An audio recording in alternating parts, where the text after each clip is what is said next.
Just jump into it. Just jump into it. Okay, welcome everybody to the first episode of Why Bitcoin, the show where we ask the question, why Bitcoin, for people that are pre-coiners, coiners, or no coiners alike that just want more information or understanding of what's going on in the world, and hopefully we can figure that out not only with our opinions but also backed up with facts. Today on the show, we have the one and only Papa Baron. Papa Baron, say hello. Hello, everybody. Nice. Happy to have you here on the first episode. It's going to be a good one. Excited to be here, man. Thank you for having me. I appreciate it. Nice. Okay, so just a quick rundown of what the show's going to be like, basically, where it's a questions and answer show where we ask questions and then answer them. Um, Main one being why Bitcoin and exploring that in as many different avenues as we can.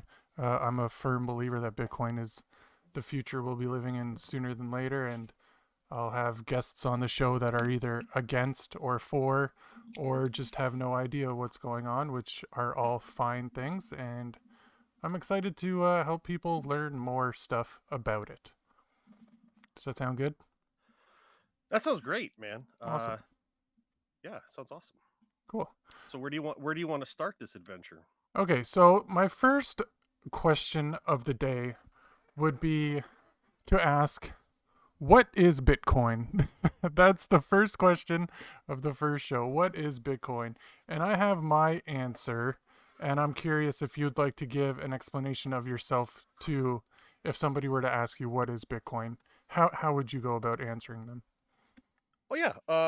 Well, let's see. Well, first of all, I should probably say I'm kind of new to the whole thing, maybe within the last month, but I have jumped in pretty much both feet right off the bat, and this is how I kind of explained it to my wife. Essentially, because I was trying to get her to, you know, basically allow me to play with the family finances. And Yes. so I had to explain to her that essentially the U.S. dollar is kind of just funny money at this point. It's made up, and it's only valuable because we think it's valuable. Bitcoin is essentially the same thing in terms of its perceived value. It's different in terms of how it's generated. It's different in terms of the fact that there is apparently going to be a cap on it, so it can't just be printed into oblivion.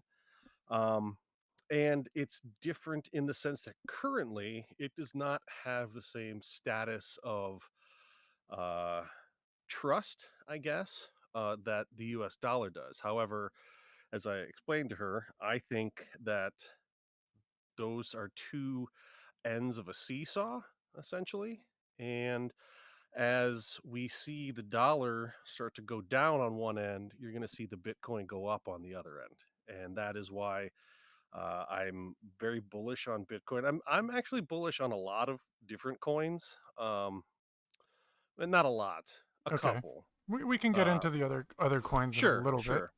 I know. I know you're in love with Bitcoin, and your wife should probably be jealous. Honestly, like she should probably put a private detective with you and Bitcoin together. We Because we've made an understanding between the three of us now. okay, oh, all right, you guys have sort of like a what do they call that? An open relationship. That's That's cool. right. That's That's cool. right. Whatever, It's man. important.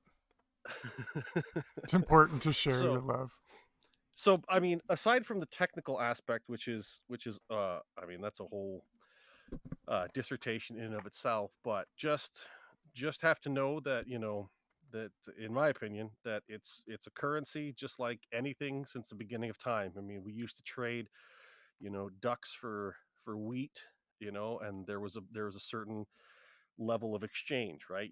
Yes. You get a duck for a bushel of hay or something like that, and now it's I get a duck for $6, right? Or and in the future it's going to be I get a duck for, you know, $1,000. 1 billionth of it or 1 millionth of a Bitcoin or whatever That's right. whatever the exchange rate turns out to be. It's just another it's It's just an an evolution of the monetary use essentially. awesome. So So I would agree with that in your terms. You said you're basically breaking it down to Bitcoin is a form of money, which I do agree with. Whereas people would disagree with that. You can also call Bitcoin two other things, one of which would be a store of wealth, and the third being a complete system of trust. And to me, Bitcoin is all three of those things. Money, like you said, it's used for trading for goods and services, which value is basically dependent on the person receiving it. But then you can also make it a store of wealth where it's a form of storing your labors of your life into something that nobody can mess with.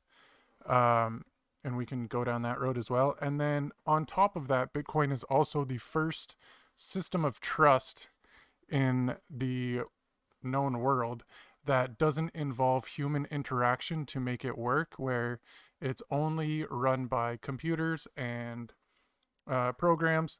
Therefore, no human needs to say that something happened. It's all verified by the cryptography that's going on. So when you say, what is Bitcoin? My answer is basically it's those three things all bundled into one, which is why I've had such a difficult time explaining it to people, but I feel pretty good in narrowing it down to those three categories, basically, and then turning that into three different avenues you can go down for exploring what else it means. Would you agree with that?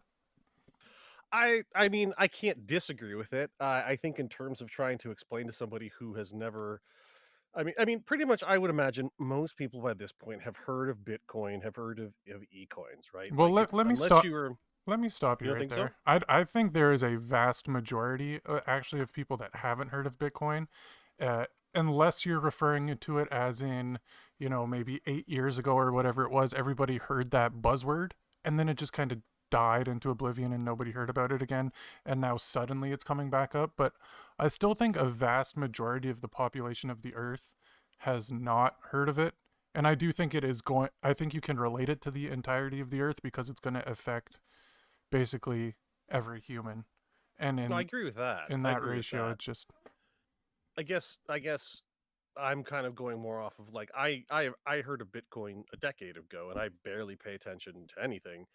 So, but I didn't know what it was. So, if your definition is that people haven't heard of it in the sense of like they haven't known specifically what learned it about it, is, I guess I would agree with that. But I think everyone, if you watch any amount of news, like especially even as in passingly, yeah. and yeah, especially in the last year or in the last decade, you've heard of it at least, right? So, um, no, I kind of forgot where we were going with that. Okay. Oh, Well, just from the standpoint of so a lot of people have heard about it. Fairly familiar with it. So it's to me, I would say that it's important to eh, put it in terms of context that they understand. That would exa- be the only difference I would argue, I guess. okay, I completely agree with that. Yeah, what bothers me is that the idea of people have heard about it.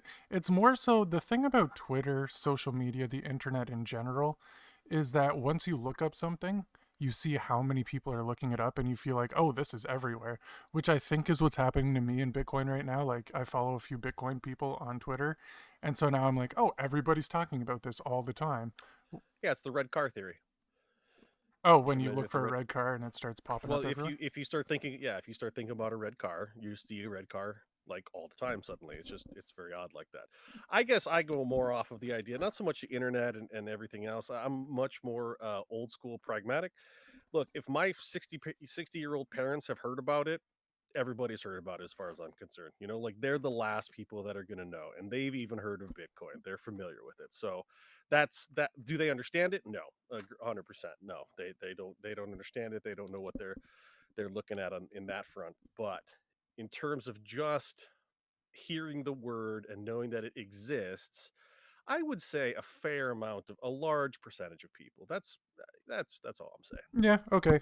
I'll agree with that. I'll agree with that. That most people have heard of it, but nobody knows what it is, and that's what I want to cure. I want people to understand because I went through. Most people that find out about Bitcoin, in my opinion, the word "down the rabbit hole" is a term you hear a lot in the Bitcoin universe. People hear about it and then they start researching more and more and more and more, and essentially just fall down a rabbit hole of information and knowledge and learning so much. And if I can spark that for at least one other person, it'll make me happy because it was a fun rabbit hole to travel down, and I don't think I'm ever coming out.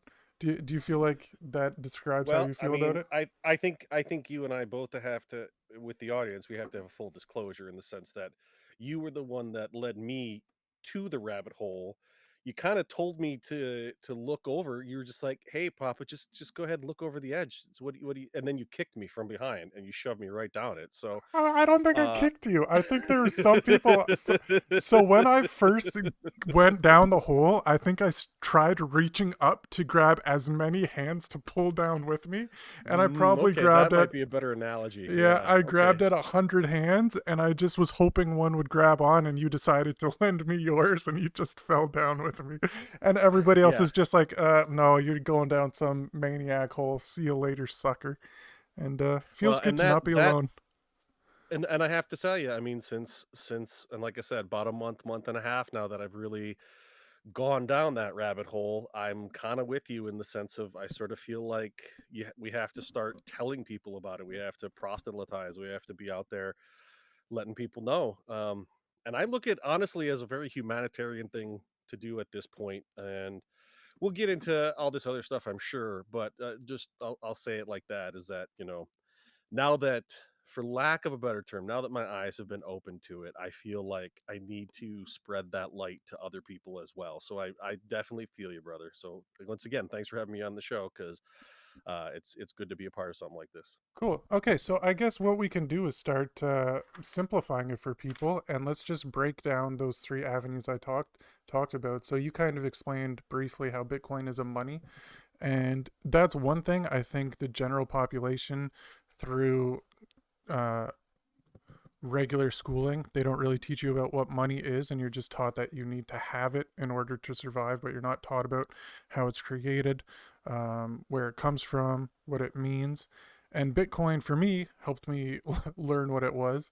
So to me, money is not really, to me, just factually, money is just a use of an item to trade for a good or a service, and that is it. So the value comes from what the good or service is, whether that good or service is valuable, and how much you're willing to pay for it. So, like you said, money could be anything. It can be wheat, it can be gold, it can be the US dollar, the Canadian dollar, the uh I don't know. What else do you think is a form of money?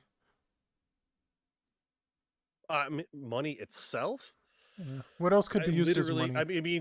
we still have certain sectors of the population that use barter system. I mean, Yes. I mean, in an even more rudimentary, I wasn't really even exaggerating when because like I've been to Africa, I've been to tribal Africa, I've Oh visited, wow. and they still, I mean, they literally trade cows. Like that is their currency. So Cows and cows are goats. literally money if you put it into that. And I think that's something Yeah. for people it's hard to kind of grasp that it was hard for me to understand that money isn't really the doll like the piece of paper that you have, that it's just a term used for bartering, like you said.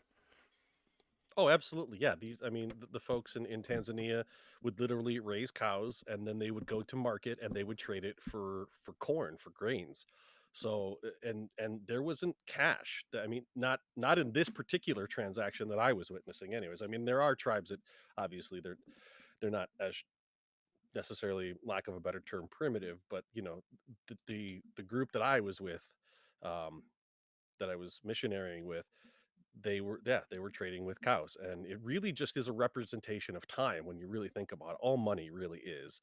It's a breakdown of this cost me this amount of time, Yes. and now I I'm love going to that. trade that time. I'm going to trade that time for this particular tangible item. That's really what it breaks down to.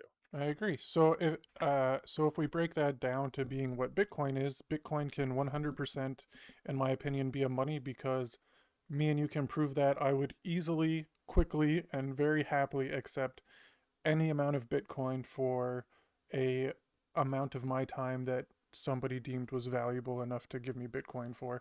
Therefore, Bitcoin is money. I mean, I don't know how somebody argues that it can't be used for money if me and you are saying, well, at least I am saying I'll accept Bitcoin for an amount of my time or for an item that I have. Would you also accept Well, I Bitcoin? mean, I mean, we are. Yeah, I would. I would. As a matter of fact, I have a small business that I'm going to be uh, trying to set up to start taking Bitcoin right now officially. You Awesome. can do it, I guess, but there are there are ways to do it more officially, I suppose. But people are already taking Bitcoin now. If people listening right now don't know that, there are places that are not only being set up to transact in Bitcoin. In fact, I don't know. I had the article this week. Um, maybe you have it. Maybe we're going to talk about it. But maybe we should definitely talk about the company that's coming up and offering Bitcoin as a percentage of payment. So I believe it's a tech company. They'll Okay. be paying salaries in Bitcoin. Or percentages So of them, yeah. yes, yeah. So, I mean, we're already at the point where Bitcoin is a money. Anybody who says otherwise just isn't paying attention, as far as I'm concerned. Yeah, furthermore on that, there was a chain, not a chain of restaurants, but a pair of restaurants in New York that I saw that the owner was had them up for sale for an amount of Bitcoin. I think it was 38 Bitcoin, which at the time was 100,000 or whatever it was. But he would say, "Here, you can have my restaurants. You give me Bitcoin." There's also athletes right now that are taking a percentage of their pay in Bitcoin, and yeah, like you said, there's companies that are offering it up, and that's not a new idea. There are companies that offer things other than just money for salary. Tesla, for example, will pay their employees in stocks, which I found out recently. So if you work for Tesla, you can get a percentage of your pay in Well, and Tesla stock. let's look at like health packages, health insurance, right? When we first, at least in this country, when we first started In your doing country, in America, we are. uh, I am in Canada. Papa Baron is in the yeah, United States of America. but when we first started corporations and companies and that sort of things, people weren't paid with a healthcare package, you know, or a benefits package. It was just you just got a wage. And as things progressed, companies realized that a good way to retain people was to offer them, you know, health incentives. So this idea that that healthcare was always a thing, that you just got it through your company always. And I mean, there's still companies that don't, but um, that's kind of a relatively new development overall. And again, that's just another form of payment, you know. Yeah, I didn't even. You hear the phrase all the time, I'd leave my job, but my benefits are so good, you That's know. And true. that's just a that's the way you're being paid. So and also in terms of doubling back a little bit or circling back to Bitcoin being money, I don't know if you probably know the story better than I do, but the story of like the $10,000 pizza or whatever, the Yeah, guy who you ten want thousand you 10,000 Bitcoin pizza. should, which So is now worth what? I I think mean, it's 38 mil, or it's either 38 million or 380 million. One of those yeah, two. yeah. Absolutely So absurd, though. so one of the first guys who bought into Bitcoin decided to, did he tipped his No, driver, right? he paid for it. He put up on a website, "Hey, I'll pay somebody pizza if they accept Bitcoin." And it was a Papa John's restaurant, I'm pretty sure, and they said, "Yeah, sure, we'll send you two pizzas." And he said, "Will you take 10,000 Bitcoins?" And they said, "Okay, yeah, no problem." And sure enough, they did at the time. I think I'd have to look it up to see what it was worth, but I'm sure it was probably somewhere in the Oh, ballpark it of was, 20 bucks yeah, it was like pennies or on the pennies. Bitcoin. Yeah, it Right. was. So but now whoever, I don't even, I'm sure he has a name. I don't know what it is, but I hope he doesn't let yeah, he's anybody know who he is. I'm sure he's kicking himself because those were some, I'm sure, as much as I like Papa John's, don't get me wrong, I'm pretty sure those pizzas were not worth $380 million or whatever the value is. So Unless they were really good pizzas, you know. I I mean, mean, listen, I grew up on Papa John's. I'm a big fan. Don't get me wrong, but I would never pay $380 million for Papa John unless you were giving me like a couple of franchises in the deal. I'm not paying 380 million. even So still, however, that said, you know, owning franchises, that's a great way to to benefit your financial status. So that would I be a just good use it to buy choice. more Bitcoin, man. I just would.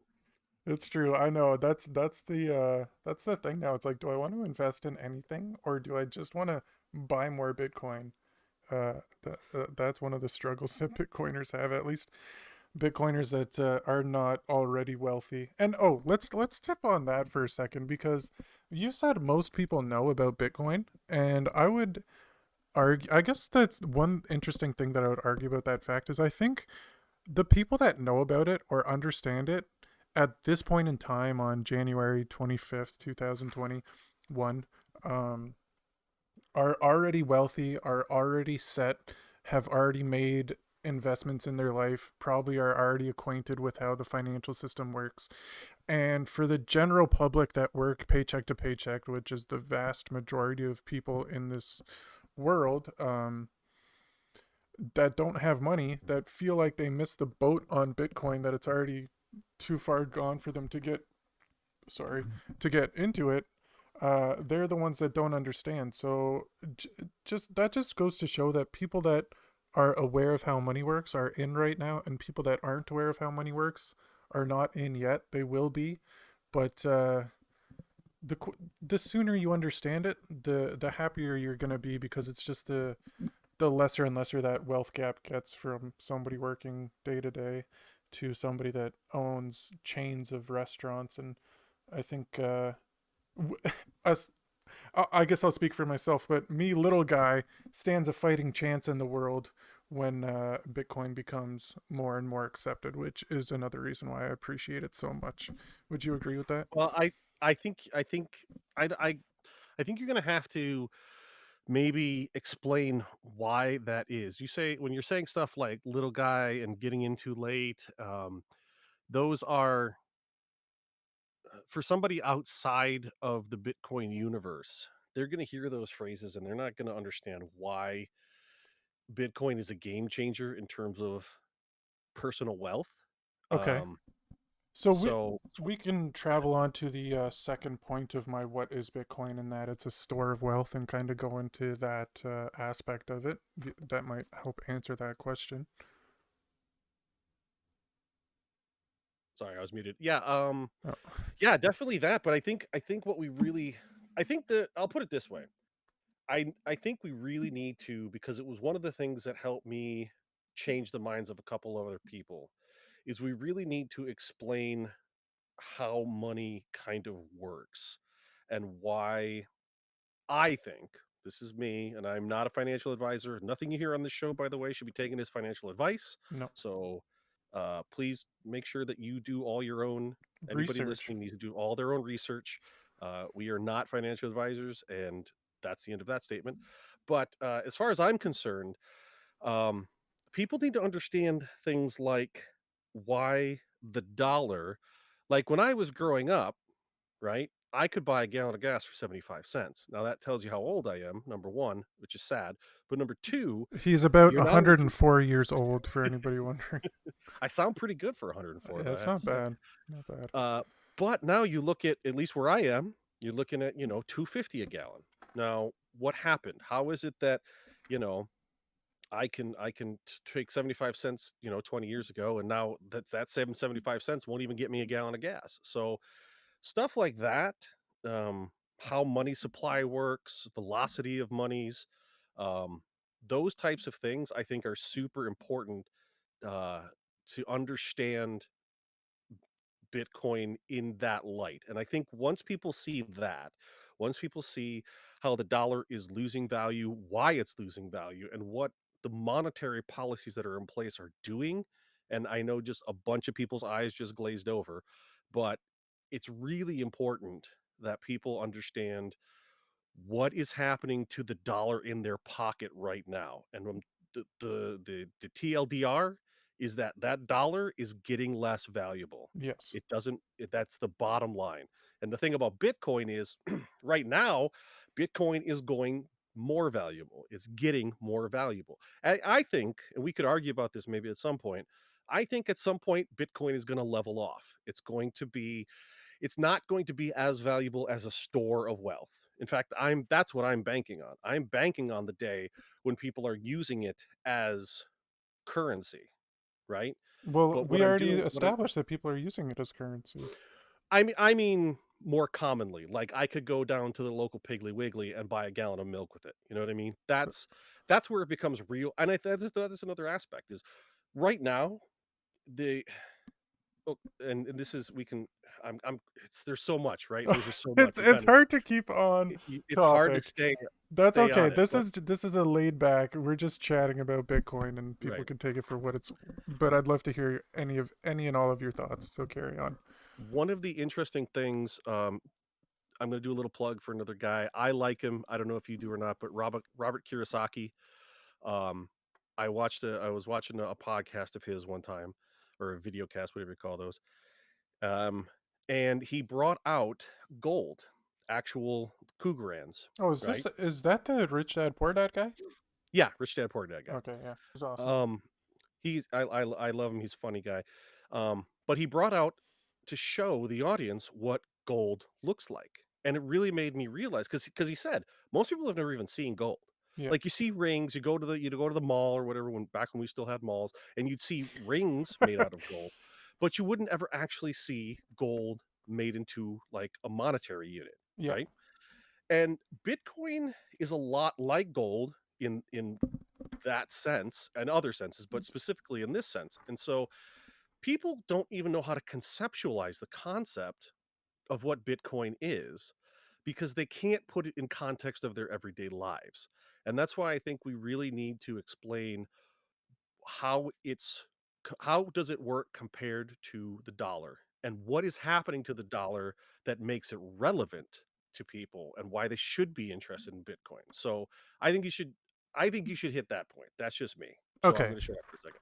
okay. So why Bitcoin is more useful than the dollar, and why the dollar is becoming less and less useful? That in itself is you could go down a lot of different roads.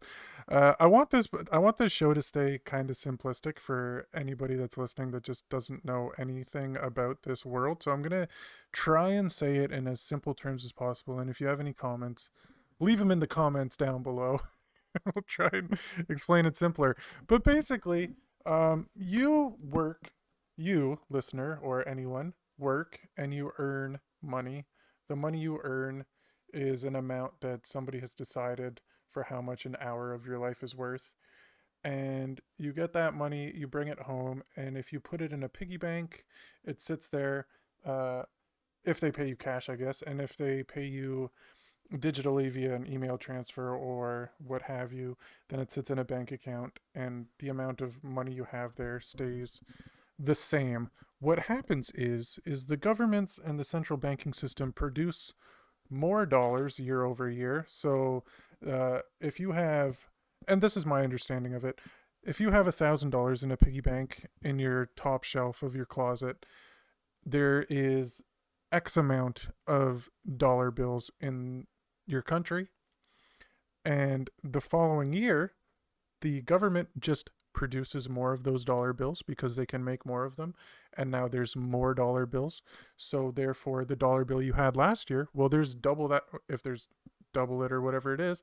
Now there's more of them in the world, and thus yours becomes less valuable, thus making your time you spent last year to earn it uh, less valuable than what you'll have to put in to make the same amount of dollars the next year. Uh, I kind of think that's how it works. Is one of my understandings of inflation. Basically, the government makes more money, therefore there's more money, therefore it's worth less and less and less. A good example of this is Venezuela, where the government basically just hyperinflated their dollars to drastic amounts, making people that had stacks of bills in their houses all of a sudden now there's so much money in that country that the stacks of dollars you have are worth nothing because the government already has way more than you. And that's happening in every country around the world. I think that's basically inflation, at least one aspect of it. Does that make sense to you? Yeah, I mean, it's I think what you've said is fairly factually accurate, but I'm going to admit that that is once again, I think it's just really hard and and it's this is why most people don't have the discussion, right? It's They so don't think about it difficult to explain. because it's difficult to explain and it's difficult to conceptualize. This is the way I did it for my wife, okay? And for me, this is the way I have to do it because when you start talking about, monetary funds and economic policies and Venezuela and everything else, here's the bottom line. If, let's say, I have a half an acre and my neighbor has a half an acre, okay? We both produce wheat, okay? Hmm. No, I should say this. First, I produce wheat, okay? In year 1, I'm gonna produce wheat. Now you have cows or goats. Let's say goats because the goats are cute, right? They Especially are, like the little ones that bounce around. I like those guys. bouncy Okay? coats. So, but you need my wheat to feed your goats, okay? Um, if if I give you a goat for 2 bushels of wheat, let's just say, all right? That's the rate. That's the standard, okay? If my neighbor comes along, okay, and he starts producing wheat, well, he's increased the supply of wheat, okay? Yes. And that would probably drive the price down, okay? So now because in theory, right, you could go to my neighbor and say, "Listen, he's given me 2 bushels of wheat for a goat, but you want a goat, so how about you give Give me me, 3 bushels of yeah. wheat," right? So you're driving the value down, but you're driving the cost up. Hmm. What happens with dollars, like actual paper money, okay, is that they start producing wheat in the lot next door, except they just say they do, Yeah. right? Okay. So They're just, I mean, they just say, we're producing wheat, so there's more of it, so there you go. And, yeah, but they but it haven't actually doesn't produced any exist. wheat, but it Yes. doesn't exist. So So, let's slow down there for a second. Now that is how the financial system's working right now. What prevented that from happening for years, and why the U.S. dollar was the global standard for the amount of time it was and still is that it was backed by gold, wherein the amount of money you had was equal to the amount of gold that the bank was holding on to you. What happened when they got rid of the gold standard was that all of a sudden this paper that you were holding wasn't backed by anything except for the idea of what it was. Therefore, when the government went to go make more, or your factory next door in the wheat fields made more, nobody was there to say, nobody there was there to stop it or check it, because it and wasn't that's, backed I by want to, anything. yeah, I just want to back up real quick. And so because people don't know this most likely, but it used to be in this country that you could take a $20 bill and go into any bank and they had to have gold and they had to exchange it for gold. That was what the gold standard was. It was literally our banks have enough gold to support every dollar that's in circulation. Mm-hmm. And I don't think people know that. I think people are, again, there's just so it's and I don't mean to be, I'm not trying to be mean, but I think there's a lot of illiteracy when it comes to money. And No, I don't I think that's mean. I think most people know they're illiterate when it comes to money. I was, and still am, pretty Oh, yeah, me too, 100%. not understanding of how it works, and that's just, I mean, that's on us for not learning, but also it's just it's not something that's taught when you're growing up. So, I think people need to let go of that feeling of feeling bad or feeling dumb. I think being dumb is okay so long as you're open to learning, and yeah. I would agree with, I think, uh, you have to. Yeah, you have to. That's the first step in learning something is understanding that you don't know it, Mhm. and it's just can only go better from that point forward. Exactly. So yeah, so basically, the government said, okay, never mind about the gold. We're just gonna give you these bills, and you're just gonna trade these as if they're worth something. And people decided to accept that. And then it came furthermore when online banking became a thing, because at that at somewhere along the way, the banks had to at least have the amount of cash equal to the amount of money in people's bank accounts, and that has since no longer become true either. So basically, if everybody in the world went to the bank right now and said, I have $1,000, I have $1,500, I have $14, and they all asked for their money out in cash, that cash just simply doesn't exist. Yeah, I don't know if you have you ever watched It's a Wonderful Life? It is one of my favorite movies.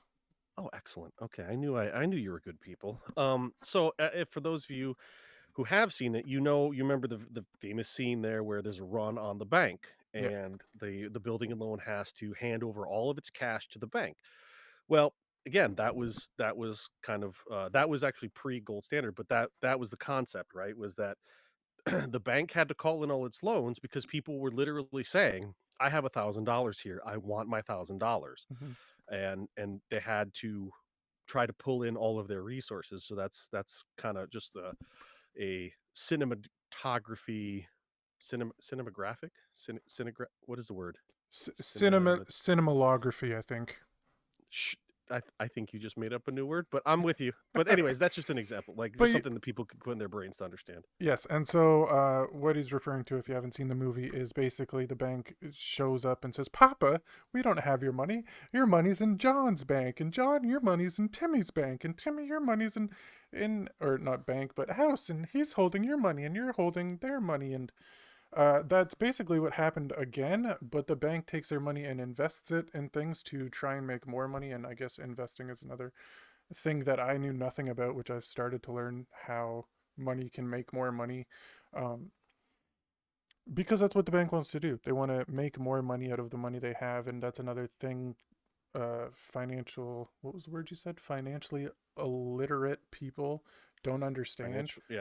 Financially illiterate people, yeah. So if you're an average person working a paycheck to paycheck type job, and somebody tells you, well, save your money in the bank because it makes money over time, that although that is true, it's so insignificant compared to what the banks are doing with your money, because they're basically taking all the money they have, investing it into other stocks and bonds and things of this nature, and then they're giving you like a percentage of a percentage of a percentage of what they gain in order to keep making more for themselves, which is also frustrating. So no matter where you put your now money, if we're talking about dollar bills, you can put it in the bank, or you can put it in a piggy bank at your house, or you can hold it in a safe.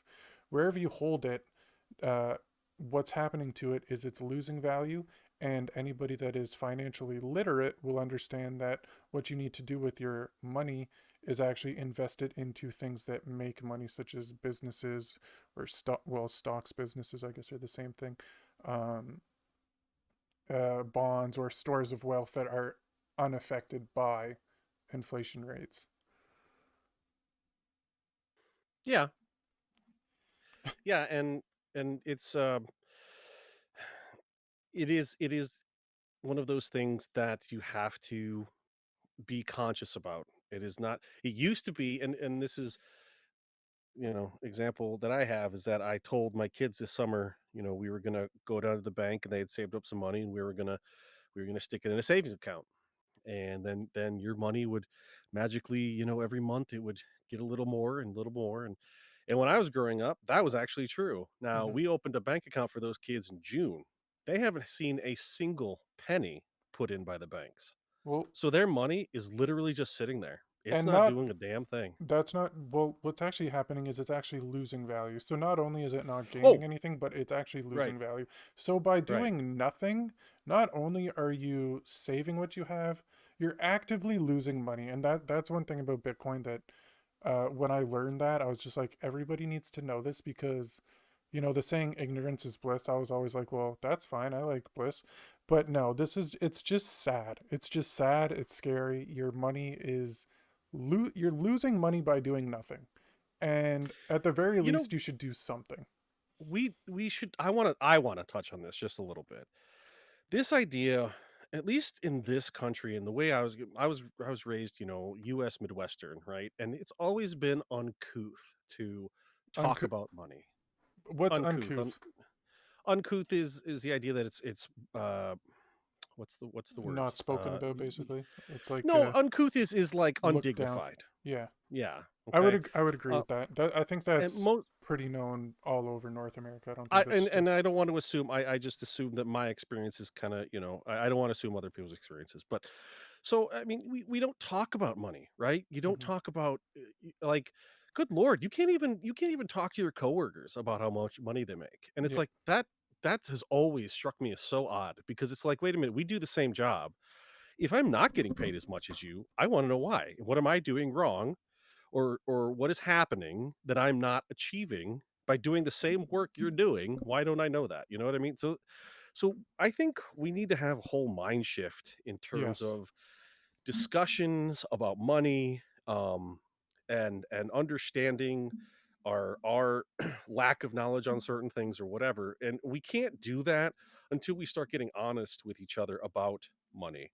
And we have to be willing to really discuss things like, hey, mom and dad, I know you've been saving for all your life and you've been sticking it away into the stock market, and the stock market's doing great right now, but do you understand why the stock market is doing great? And do you understand what could happen to you if you're not, what they call, diversification, if you're Hmm. not diversified? Um and and just these basic things that honestly, I mean, geez, we weren't even in my high school, we weren't even taught how to balance a checkbook. I mean, Yeah, one of I the don't even most know what. basic things. If I'm But being completely honest, I don't even know what balancing a checkbook means. I've heard that term. I haven't even Googled to understand what oh balancing my a god, you're checkbook means. such a pup. Honestly, It's brutal, honestly. man. It's brutal. It's just one of those things. I don't know what it is, so I don't need to figure it out. I'm gonna go play video games. See you suckers later. You know. But like you said, it's money is one of those things that you're taught not to talk about. Teachers can't tell you Right. how much they're making. When you get a job in high school, you're going to get minimum wage because that's how much you get paid. And the people that have been working there a year, they're not going to tell you how much more they're getting paid, um, because people are so secretive about it. And I think one of those reasons is that they're either upset with how much they get made or they don't want to make you feel bad, and it really only just makes everybody worse off. Like, secrets for me, it's just, secrets suck, man. People keeping secrets for that are gonna make other Well, people's I lives think better is just brutal. Like, why are we I doing think this? I think maybe originally it was secrets, but now I just think it's just become so ingrained in the population. It's so ingrained in our psyche. We just don't talk about money. And unless you are a family that does, and there are families there. I've met a couple of people who have just always had an open conversation about money. It hasn't become this dirty little secret thing, you know? It's something that they talk about every day with their kids, and that's if that's the one takeaway I really would like to give people is learn about money and teach your kids, Yes. because this coming generation, and I'm not talking about the millennials or the Zoomers or anything. I'm talking about the ones after that. I'm talking like the Like little my ones kid and right your now. kid, yeah. Yeah, right. I mean, those kids are going to have just the They're the walking into a financial disaster. tsunami that is coming. Yes, yes. Then it's. I mean, we're talking biblical levels of disaster are coming with our money, our It's true. monetary supplies, and how we interact with money. It's going to be tectonic in how it changes in the next 10 to 20 years. And if they have no concept of what money even is, if your child can't say to you, this dollar bill represents my measurement of time, my Hmm. my value of time. If they can't say that to you, then they're already behind the eight ball. You know what I Yes. mean? And we have to start getting our kids up to speed. If not the nitty-gritties, at least the overarching concept so that they have a better understanding, a broader understanding of what is coming down the road and where we've been and where we should be going, you know? And so I hope that that's something that we can maybe clear up and help with on this show. That's what I'm looking forward to. I agree with that. And if anybody's listening right now and thinks that that's a bit of an exaggeration, again, you can look at. We're so lucky to live in North American countries in a developed world, because what you're talking about, that's what's coming, is very easy to look up, to have seen happen time and time again in Rome, in Egypt, in Greece, in recent times Venezuela, in all sort. It happens everywhere, time and time again, with the system the way it is, with a central group of people controlling the money. It always ends up that the general public loses and chaos ensues. It's only a matter of time until it happens. It's very, very scary. And this right now is the first time in history of the world that we can change it. All you gotta do is buy Bitcoin. Oh my god. Okay, listen, you. All right. This guy is all about the Bitcoin all day, all long. And he's not wrong. He's not wrong. And I don't want to come off as conspiratorial. So I thank you for kind of course correcting me on that one. But I do think, I mean, okay, take out the part where I said, tectonic levels of change and everything else. Just the fact that, these kids growing up don't know, like I said, well, you don't know how to balance a checkbook. I mean, Don't even know it's what it very means. it literally just means you keep track of all of your interactions with your checking account throughout the month, and then at the end of the month, you basically go back through and you sort of compare it to the register, right? And make sure that nothing, you didn't record something wrong, maybe, or you didn't have a fee pop up that you weren't aware of. I mean, Mm, it's just keeping track of your own money. that's You know what great. I Yeah, mean? We do it. being responsible for your expenses. Exactly. But especially these days when we've got, everybody's got, they have a monthly Netflix bill or a cable bill that just comes out directly, or and then all of a sudden, a phone bill suddenly has, an extra $10 on it. Hmm. Well, where'd that $10 go? And just keeping track of your money is going to put you farther ahead of the game. And I think once you start seeing how your money is just not going as far as you thought it was or it used to, you're going to start to have your eyes open to what's actually happening. And then my dire predictions about the future become much more believable and much more real. Yeah, But it totally. all starts with just basically understanding this is where my money's going every month. Once you can do that safely, securely, and routinely, then you'll start to see I really am not getting, even though I'm getting the same paycheck, my food bill seems to be getting bigger and my Hmm. costs seem to be going up. And so what's happening? And then that's when you start to take yourself down the rabbit hole. And eventually, I think that rabbit hole leads to things like Bitcoin. Yeah, So, I'd agree with that. And what makes balancing a checkbook harder is the invention of credit, where people have a card that has money on it that isn't even money that exists. Like most people, I would say, have credit cards once they turn 18 or younger or older. And that becomes money that, if you're not paying attention to what it is, you just use it on stuff you want to buy or places you want to go. And if you're not keeping that in check, next thing you know, you've spent all this money that you don't have, and now the bank is asking you for interest on that money spent, which is going to put you further, further, and further in debt because you're spending money you don't have with on things you don't need, um, and thus making it more expensive. And it's too easy to do. It's sad how easy it is to get a credit card, and no, it's not sad. It's criminal. it's It yeah. is it is 100 it should I have was been wondering where you were going. Abs it was absolute I know, sorry, I didn't mean to scare you, but no, it is criminal what we are doing to the young people of this what we have done. I think it started with my generation, right? I'm a child of the '80s, Hmm. and I think my generation was one of the first That's where you 1880. 1880. you're lucky you live in another country. Alright, no, but, I think my generation was one of the first. I could be wrong. Somebody fact check me on it. Go ahead and put that down in the comments. Just let me know how wrong I am. Just, Wh- we'll have a little running tally of how wrong Papa is. Um, when credit cards were invented, no, no, no, not with or credit cards, but it was my generation or very close to where you would go to like your first day of college, like your orientation day, hmm. and they literally had credit card companies at kiosks at the orientation day, That's and rough. you could go by, and they would flag you just like just like they do at the kiosk at the mall. They pull you in to be like, "Hey, you want?" Basically, it was, "Hey, you want some money?" And of course, you're It's 18 years easy. old. Yeah. You're stupid. You have no idea. You just got to sign here. We just need your social security number. You're pre-approved. Done.